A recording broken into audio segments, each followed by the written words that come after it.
Olá, meus amigos, um dia de muita paz para todos nós.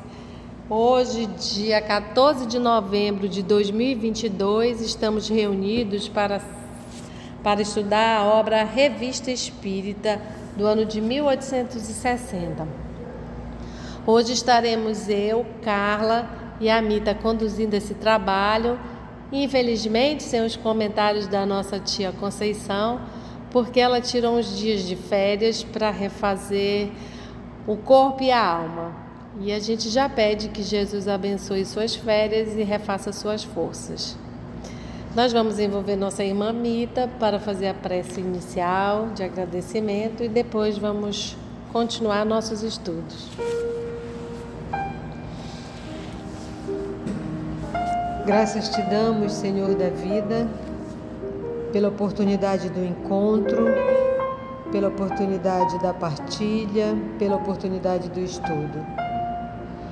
Como bem disse antes a irmã Carla, somos poucos encarnados, porque ainda damos mais oportunidades para as coisas da terra, para as coisas da matéria. Mas temos certeza que muitos desencarnados que já procuram a luz, procura o caminho do bem, aqui também se fazem presente nesses estudos. Então ajuda-nos a compreendermos essas lições, esses apontamentos que com tanto desvelo, com tanta dedicação, com tanto trabalho, Allan Kardec teve de compilar, de organizar e que chegaram até nós. Ajuda-nos a compreendermos essas lições, a colocarmos na nossa vida diária, para chegarmos cada vez mais junto a Ti. Ajuda-nos a ficarmos contigo, porque sabemos que Tu estás conosco hoje e sempre, que assim seja.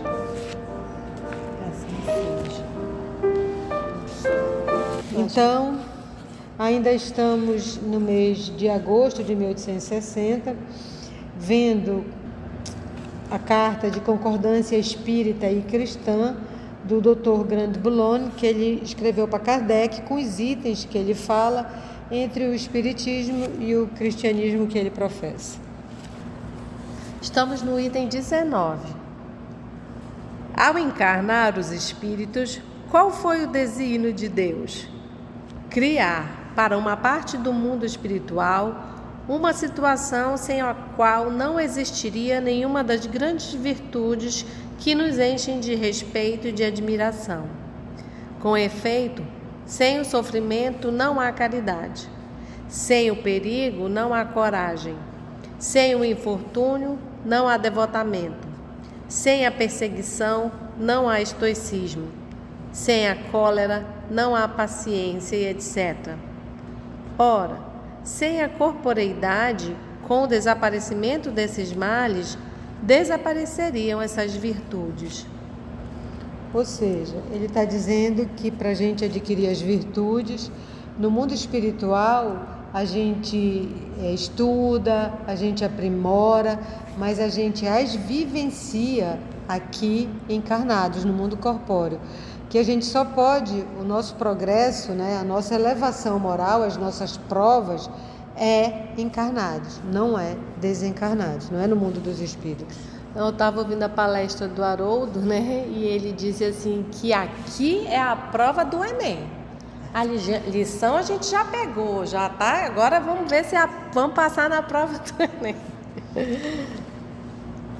Para o homem um pouco desprendido dos laços da matéria, nesse conjunto do bem e do mal, há uma harmonia, uma grandeza de ordem mais elevada que a harmonia e a grandeza do mundo exclusivamente material.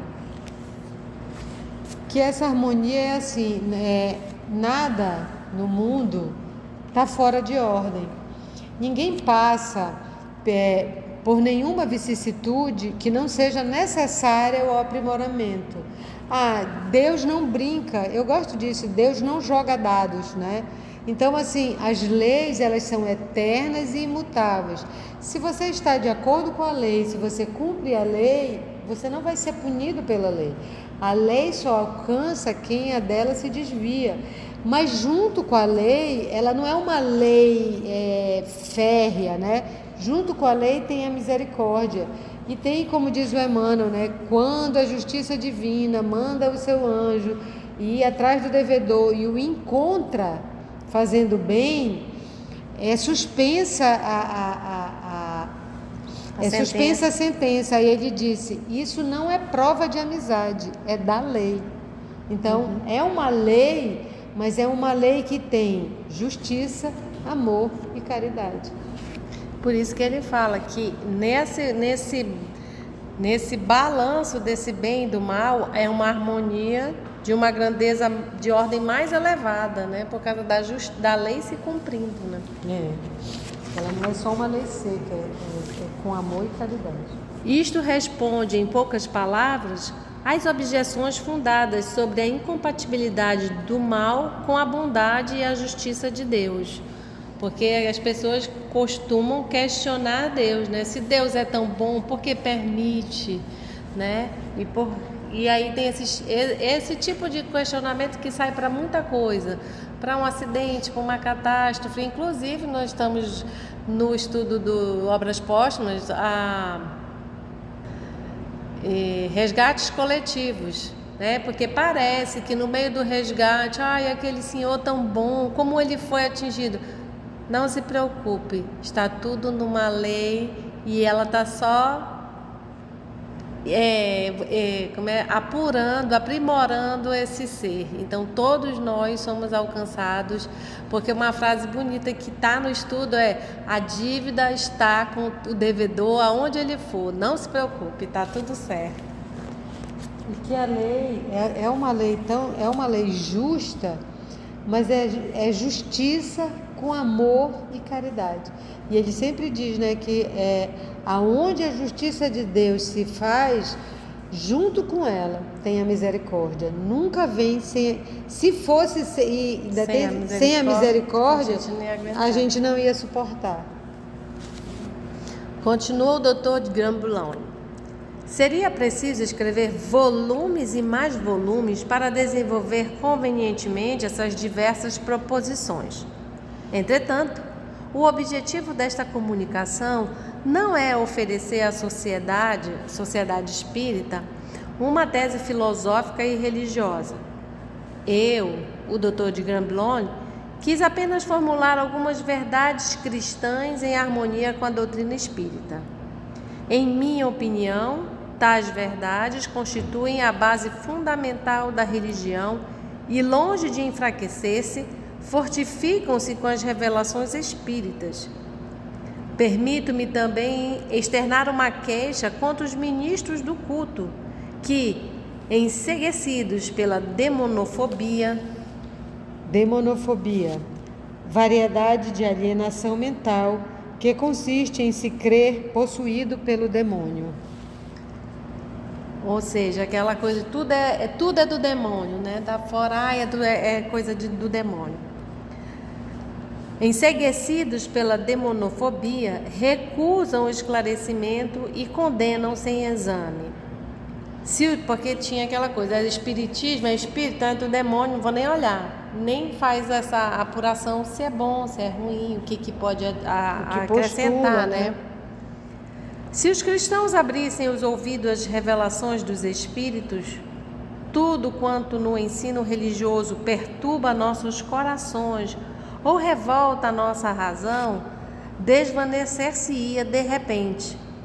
E a gente tem muitas histórias, principalmente nos livros de Chico, de como eu encontrei alívio, né, no espiritismo, meu filho que partiu, que estava sem consolo. Então, assim, como que tem uma explicação e Deus continua sendo bondade suprema? Então, ele diz, e ele fala que tudo quanto no ensino religioso perturba nossos corações ou revolta a nossa razão, desvanecer-se-ia de repente. Exatamente. Por quê? Porque uma explicação, há uma explicação.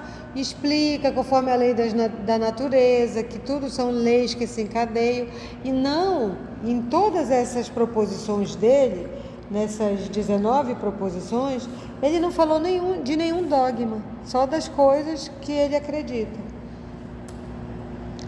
E ele continua: sem se modificar em sua essência, a religião ampliaria o círculo de seus dogmas e os lampejos da verdade nova consolariam e iluminariam as almas. Se é certo, como diz o padre Ventura, que as doutrinas filosóficas ou religiosas acabam invencivelmente por se traduzirem nos atos ordinários da vida, é bem evidente que uma nação iniciada no Espiritismo tornar-se-ia a mais admirável e a mais feliz das nações. Por quê? Porque, como ele diz, né, as doutrinas filosóficas ou a doutrina religiosa se traduziria no dia a dia, porque seria um homem de bem. O que é que prega o Espiritismo? Sermos hoje melhor do que ontem e amanhã melhor do que hoje. Mas é melhor em que sentido? Melhor no sentido moral, melhor no sentido de sermos homens de bem. Então, nesse sentido, a gente avançaria muito mais, como ele diz aqui. Uma sociedade, se assim fosse, né, de verdade. Como disse ontem a tia, uma sociedade educada. Dir-se-á que uma sociedade verdadeiramente cristã seria perfeitamente feliz. Concordo. Mas o ensino religioso tanto se faz pelo temor quanto pelo amor. E os homens dominados por suas paixões, querendo a qualquer preço se libertar dos dogmas que os ameaçam, serão sempre tão numerosos que o grupo dos cristãos perseverantes constituirá sempre uma fraca minoria. Os cristãos são numerosos, mas os verdadeiros cristãos são raros. E é aquilo que a tia sempre para. Então quer dizer que tem o falso cristão, né? Aquele que só fala, mas na hora de fazer é só dentro do templo, né? Esperamos que a gente não esteja mais nessa situação, não é? Além de só dentro do templo, só os atos externos. Só os atos externos, só os atos para ser vistos. Os atos na vida privada, os atos quando estão sozinhos, é de qualquer jeito. Então, é do mundo material. Do mundo material, só do mundo horizontal. Não acontece assim com o ensino espírita. Embora sua moral se confunda com a do cristianismo e, como este, pronuncie palavras ameaçadoras, há tão rico tesouro de consolações. É, ao mesmo tempo, tão lógico e tão prático. Lança uma luz tão intensa sobre o nosso destino. Afasta tão bem as trevas que perturbam a razão e as perplexidades que atormentam os corações, que, na verdade, parece impossível a um espírita sincero negligenciar um só dia o trabalho pelo seu progresso e, assim, não contribuir para restabelecer a harmonia perturbada pelo transbordamento das paixões egoístas e cúpidas. Cúpidas são ambiciosas, tomadas de intenso desejo. Então, que é justamente isso, né? Que o ensino espírita, como ele diz, é lógico e prático, que lança luz sobre os nossos destinos. Que lança luz porque é prático, por causa que tem a lei, não tem que inventar, né? Não tem que inventar, e que a gente descobre assim, tudo está nas tuas mãos. Se você quiser melhorar, está nas suas mãos, né? É consolador. Começa agora. É consolador dizer assim, você não pode fazer um novo começo, né? Isso não existe, já começou. Mas você pode, a partir de hoje, fazer um fim diferente. Basta escolher diferente. Escolhe diferente do que que já sempre escolheu.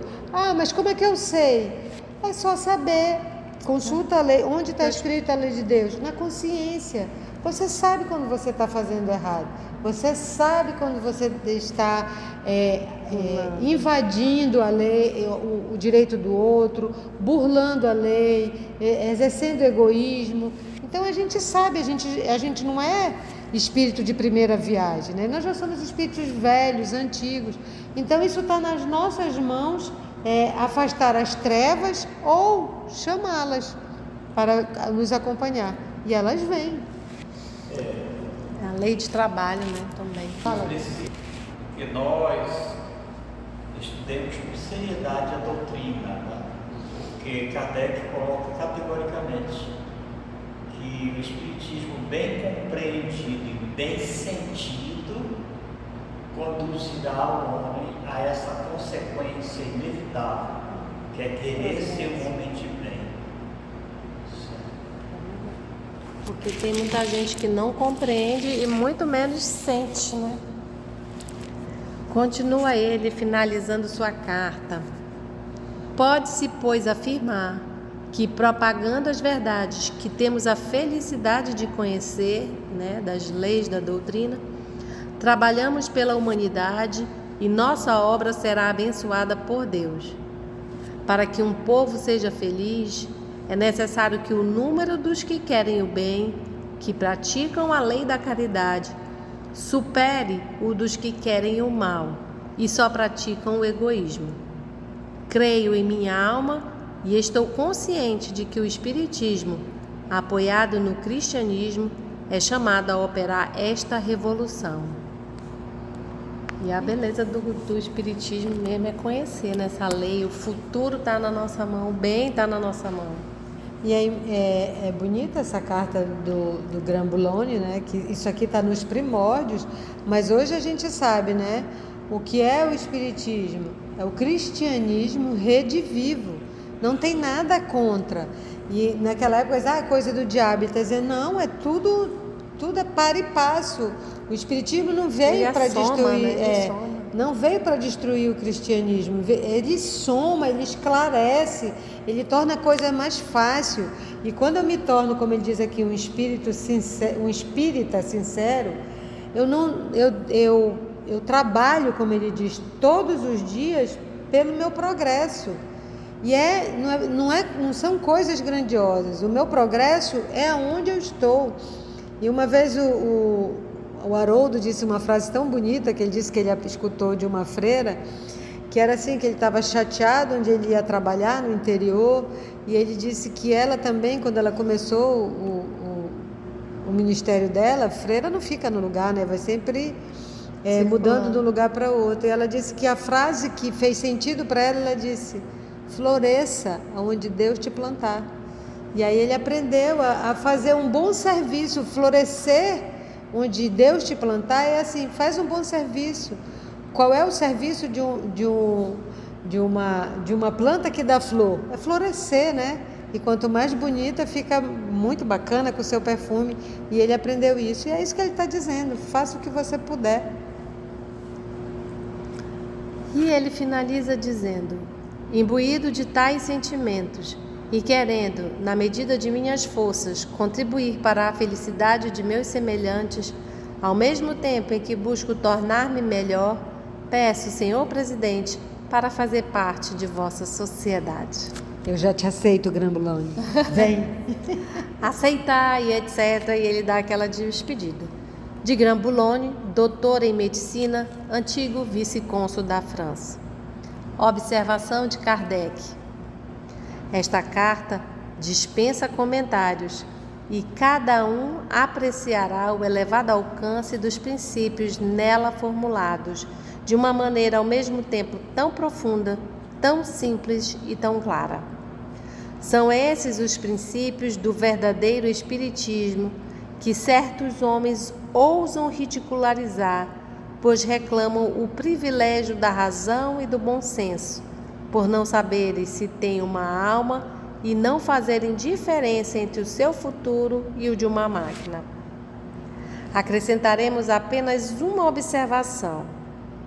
Bem compreendido, olha que o professor falou, bem compreendido, o Espiritismo é a salvaguarda das ideias verdadeiramente religiosas que se extinguem, contribuindo para a melhoria das criaturas, provocará, pela força das coisas, o melhoramento das massas. E não está longe o tempo em que os homens haverão de compreender que nesta doutrina encontrarão o mais fecundo elemento da ordem, do bem-estar e da prosperidade dos povos.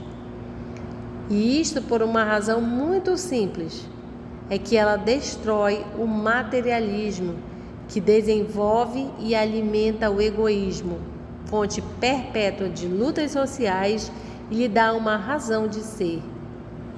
Uma sociedade cujos membros fossem guiados pelo amor do próximo, que inscrevesse a caridade no frontispício de todos os seus códigos, seria feliz e, em breve, veria apagarem-se os ódios e as discórdias. O Espiritismo pode realizar este prodígio e o fará, apesar dos que ainda o agridem, porquanto passarão os agressores, mas o Espiritismo permanecerá. Então, como Kardec diz aqui, né, essa carta ela não precisa de muitas explicações, dispensa comentários, e esse final dele também, né? Porque o Espiritismo, destruindo o materialismo, ele dá muito subsídio para a gente ter clareza de uma vida após esta vida, né? A vida após a vida, porque a gente se apegar, como a Mita estava contando o caso, se apegar só ao material, ao meu carro, à minha casa, meu filho, todo mundo sabe que isso passa, mas a gente se apega ainda assim. E se a gente tem essa certeza que daqui não levaremos nada, a não ser o que conquistarmos moralmente, isso já é um grande passo para sair da loucura da materialidade da vida. E como ele diz, o materialismo que desenvolve o egoísmo é fonte perpétua de lutas sociais, e o Espiritismo dá uma razão de ser para a pessoa compreender, né?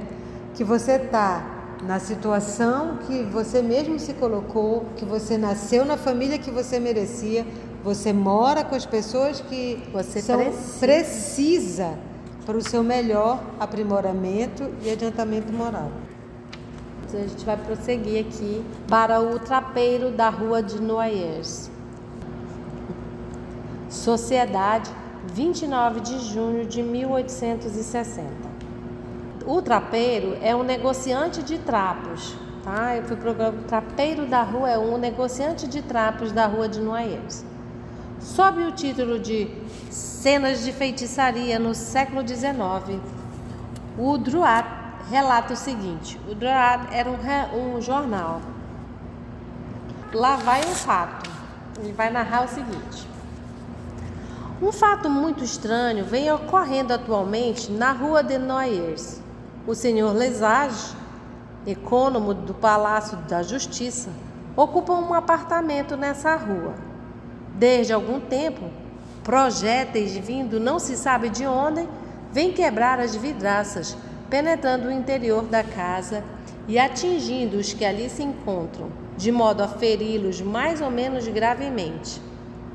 São fragmentos bastante consideráveis de lenha semicarbonizados, pedaços de carvão de pedra muito pesados e até dos chamados carvões de Paris. A doméstica do senhor Lesage recebeu vários no peito, resultando em fortes contusões. Então, tem um apartamento ali, né? Tem uma casa ali, o senhor Lesage está morando lá e está acontecendo esse lançamento de projéteis, o carvão cozido. Já foi até notícia no jornal. Já deu até no jornal e eles já estão falando aqui, ó. Quebram as vidraças e são pedaços de lenha semicarbonizados, pedaços de carvão de pedra muito pesados e até dos chamados carvões de Paris, que eu não sei o que é e que inclusive atingiram a doméstica. A vítima desses sortilégios, dessas magias, bruxarias, O senhor Lesage acabou por requerer a assistência da polícia. Bem, achou que era alguém jogando, né?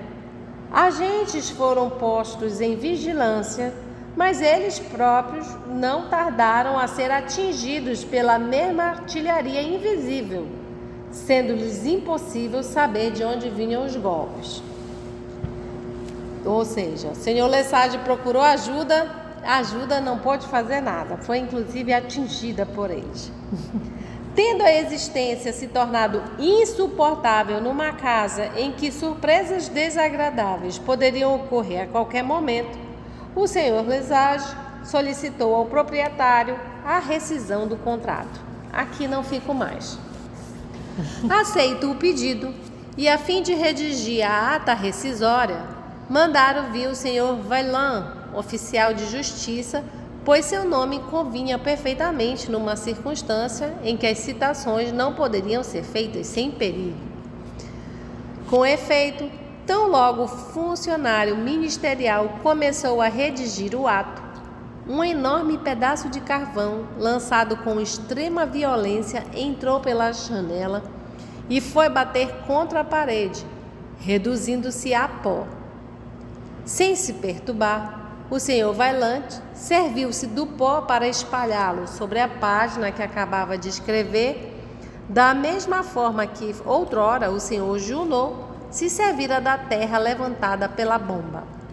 Esse senhor Junot, conta-se, para a gente entender o que ele está falando aqui, era o primeiro duque de Abrantes, chamado de A Tempestade.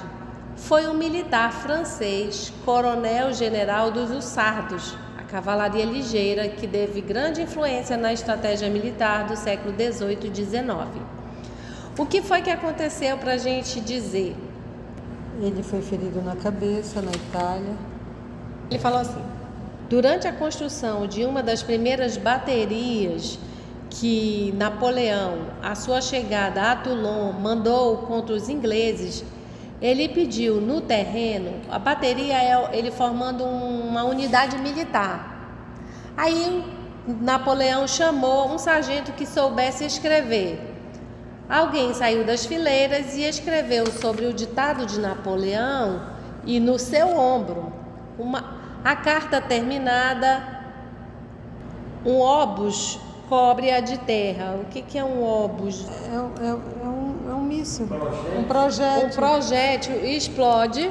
Na hora que ele termina a carta, ele está escrevendo ali na costa no ombro do Napoleão, dizendo que era na guerra, né? Aí explode esse projétil e cobre de terra. E ele diz, o senhor Junot disse assim: bom, eu não vou precisar de sal para secar a tinta. E esta piada, a calma com que ela foi dita, chamou a atenção de Napoleão e fez a riqueza do sargento Junot. Porque a aplicação de sal sobre a tinta produz um efeito de textura único, pois o sal absorve a água e pode ser facilmente removido e a tinta não borra tudo, sabe aquela tinta melada? Então, quando explodiu o projétil que jogou terra, ele disse: não vai mais precisar jogar sal, já está tudo pronto. Então, ele fez uma piada de uma coisa e ele foi famoso. E isso ficou sendo utilizado aqui como... Ele ficou famoso e cresceu no exército até ele chegar coronel-general por conta disso, que o Napoleão gostava dele. E aí é isso que o senhor Vaillant serviu-se do pó, do carvão que caiu lá na casa, e aí disse como o senhor Junot não se serviria da terra levantada pela bomba para secar o documento que ele estava redigindo.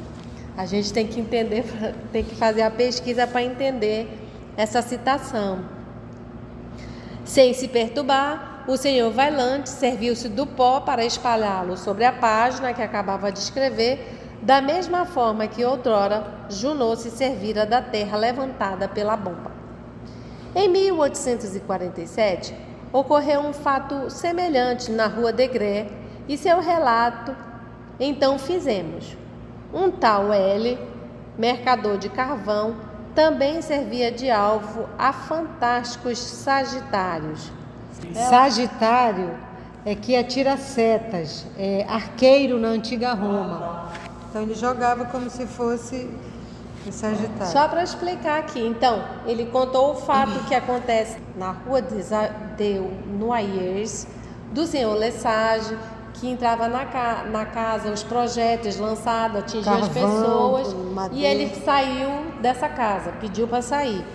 E o jornal Droit está contando que em 1847, Ocorreu um fato parecido. na Rua de Grès, e eles fizeram esse relato. E ele vai recapitular aqui dizendo que um tal L, mercador de carvão, também servia de alvo a fantásticos atiradores de setas, são os sagitários.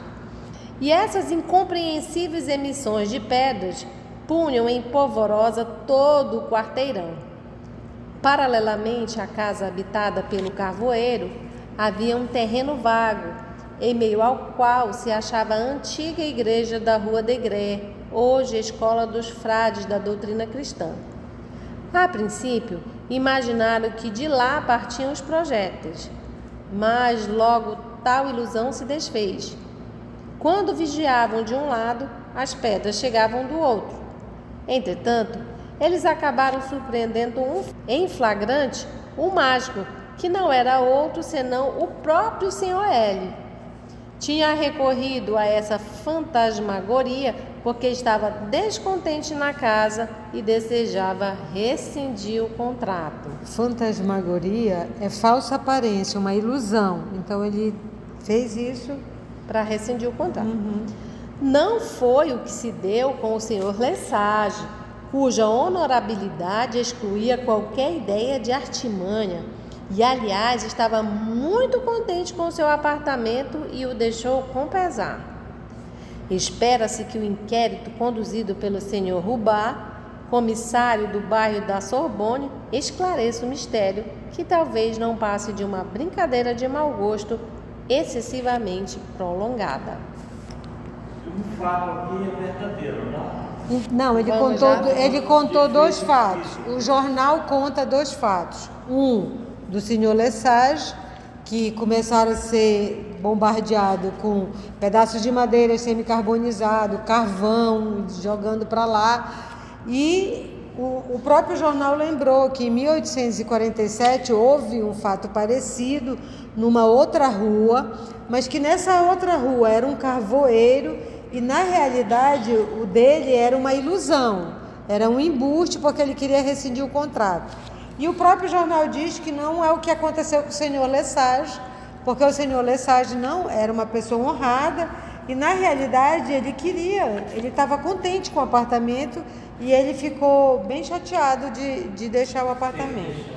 E agora o Kardec vai perguntar a São Luís.